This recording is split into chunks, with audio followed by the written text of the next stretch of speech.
Hey, welcome to my channel, or welcome back, loyal viewers, subscriber people. I'm Carrie, the nosy housefrau, and today you're getting a double feature.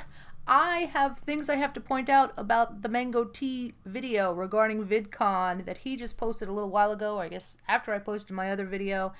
I wasn't necessarily going to do a reaction, but I had so many conversations on Twitter, and somebody asked me to, so I was thinking about it, mulling it over, and I thought, maybe I'll just sleep on it. But then I said, no, I'm going to get this out there while it's fresh in my mind. I think my viewers want to hear it. So I apologize if you don't. I'll understand if you've had enough mango for one day. But some things I noticed about his video, and this is a biggie. There was, at the very beginning, a lie of omission, so I'll start with that. In his video, don't know if any of you saw it, but he said that he was talking to Channon and said to her, can I buy your glam for the day? Can I Venmo you about your glam for the day? And he had this exchange up there. Remember I said in my last video there were at least 5 tweets about how he paid for her glam. Well, he failed to mention that that was kind of an afterthought. It's in the details. He asked her that day, yesterday, if he could reimburse her for her glam. If he could reimburse her. That's not paying for it up front. And don't tell me it didn't sound like that when he said it the first time. When he said he paid for this, he paid for this. He made everybody think, even in the comments of my last video, there were people who thought that Channon snatched up that opportunity and that she ghosted him after she used him for the free glam. Never happened that way. She set up her own hair and makeup. She paid for it herself. And then he offered to reimburse her. That's a very different spin on what happened. That's a very different story, him offering to pay for it later. He then later in his video says that he Venmo'd her. But during the exchanges that he showed between himself and Channon Rose, where he's offering to pay and reimburse her, she never acknowledges that. She never says yes. She never comes out and says yes. She just says you're so sweet, which is the kind of thing you say when you don't really expect anything, isn't it? It's sort of like, thank you, that's nice of you. And she's probably thinking if it happens, if it happens, if it doesn't, it doesn't. She certainly didn't ask him for this. She never solicited it, and she never set that up where he'd be paying for her. So I thought that was a whopper of a lie of omission.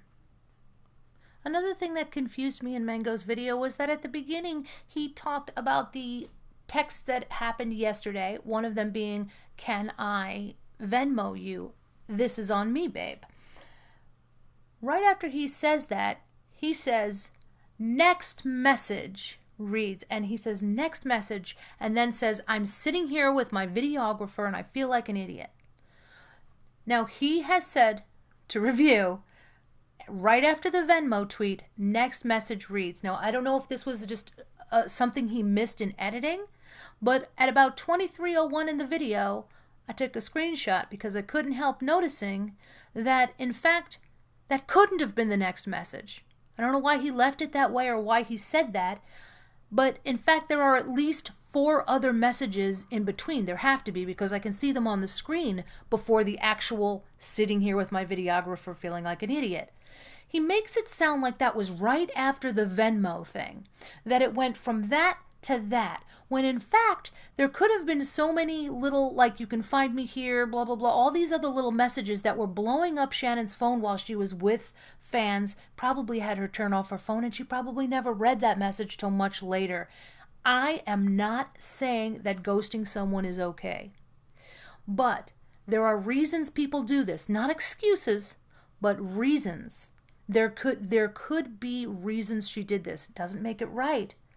But it certainly doesn't warrant his disproportionate reaction and him acting like she left him at the altar and flat out lying.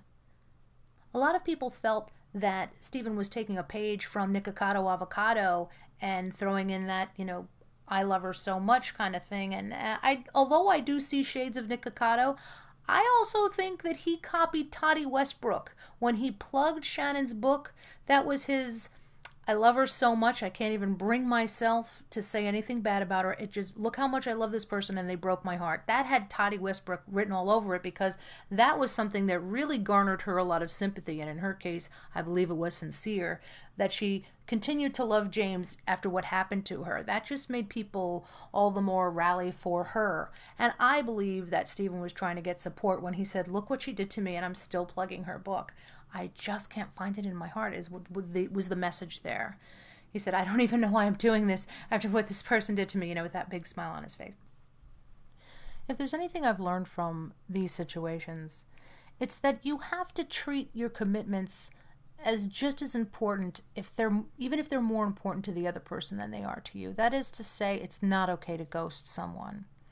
However, for people going through postpartum, which people who go through fertilization go through more, by the way, for people going through anything, any kind of depression, they are not going to be able to say it's an excuse, but it's absolutely a reason. And sometimes the difference between an excuse and a reason is how much you like the person giving it. I think that Channon did not intend any harm, and I think she probably would have admitted that she was at fault for not contacting him. But I think by the time she had gotten so many messages and she's already stressed out, she's in the middle of a very busy day with a lot of people around her, and I think she cut out as early as she could. This probably overwhelmed her. All of the messages and the pressure to be there, it's possible it overwhelmed her and she felt a need to shut it down. That's not an excuse, but some would say it's a reason. And I think you have to give people room to apologize to you. If you go on the attack after people, they're probably not going to be inclined to apologize to you when they were going to do you a favor in the first place. They might feel in defensive mode that they need to put up walls, and they might not feel safe giving that apologies. Apologies suck, but you have to make them when you owe them to people, whether you're afraid or not. But a person who suffers from depression, I'm sorry, cannot be held to those same exact standards by a friend. Stephen mentions a few times in his video that he felt a connection with Channon. I mean, he met her from waiting on a long line for an hour at a meet and greet.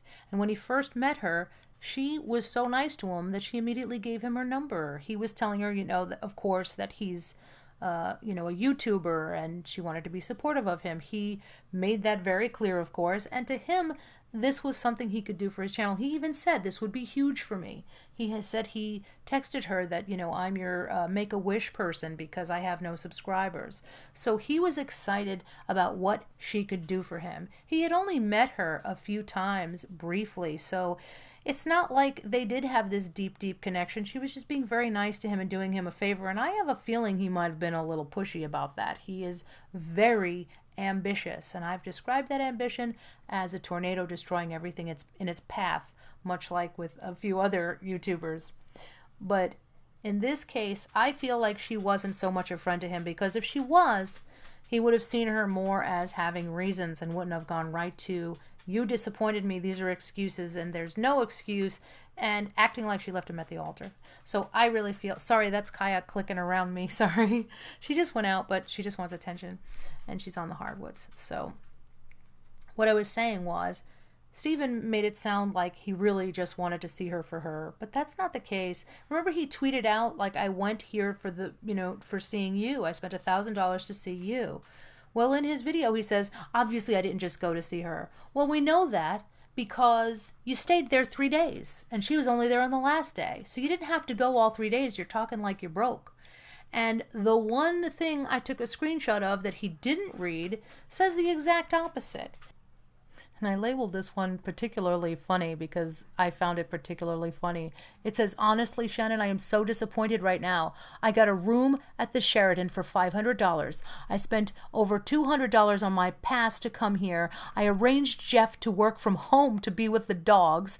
I used all the gas in my car driving down here. I hire some kid for $80. I don't think he wants to be called some kid any more than you want to be called fruit. But anyway, he says, to help me record hard and set this shite up, and I was counting on you to record this collab with me like you promised. I feel so let down. You don't even have the decency to text me to cancel. You owe me an apology. Like, seriously? Nothing? Crickets? Now that is in the same video where he says, obviously I didn't go there just for her. I went there for all these other reasons. Then why are you blaming her for how much you spent on your hotel? And who the heck told you to go for the full 3 days? You spoiled brat because you had to be there and social climb as much as you could. You had to get as much clout as you could off of people. And he said he wanted to meet other people, etc.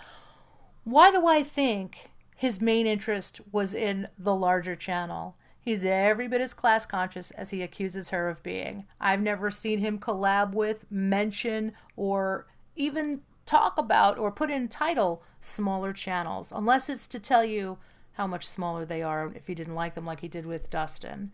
So for the most part, he doesn't bother himself about anyone smaller, so he cares about the rank. He even said, when I met her, I was like, oh, I only have like 20,000 subscribers and you have 1 million subscribers. Why would you even talk to me?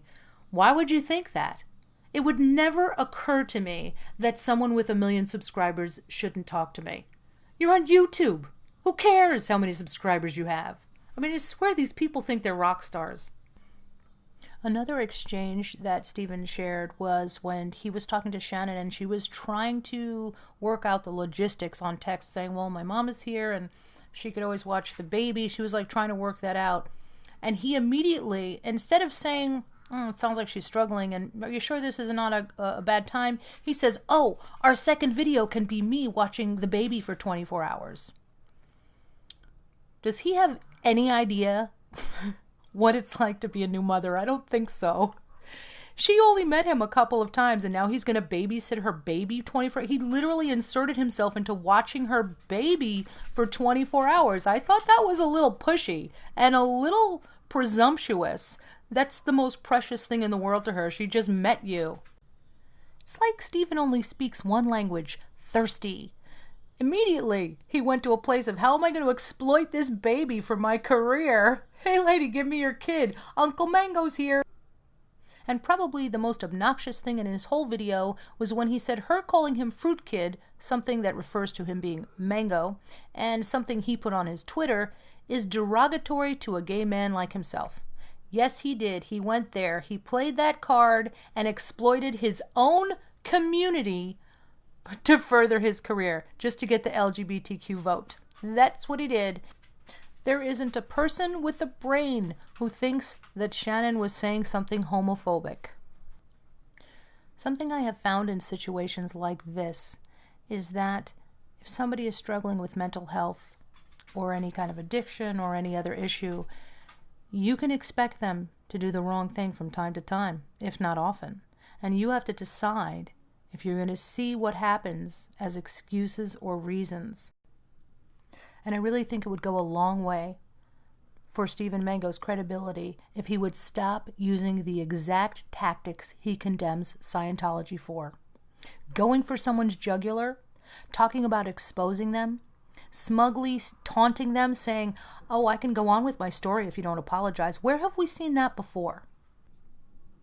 For those of you wondering why I'm being so much harder on Stephen, it's not as simple as I just like him less, which I do. But there's a difference, as I've pointed out on Twitter, there is a difference between being partial to someone and being fully biased. You can be partial to someone and still look at both sides of a situation and still have empathy for people you don't like. Hopefully that's what separates you from them. For me, this was the difference between somebody doing something horrible and somebody being a horrible person. And that is just my opinion. And that's what you'll find on this channel. Welcome. Thank you everybody for listening. I really appreciate you. And if you like my opinions and you want to hear more, please do like, subscribe, tell your friends, and help me fund my revenge, of which I richly deserve.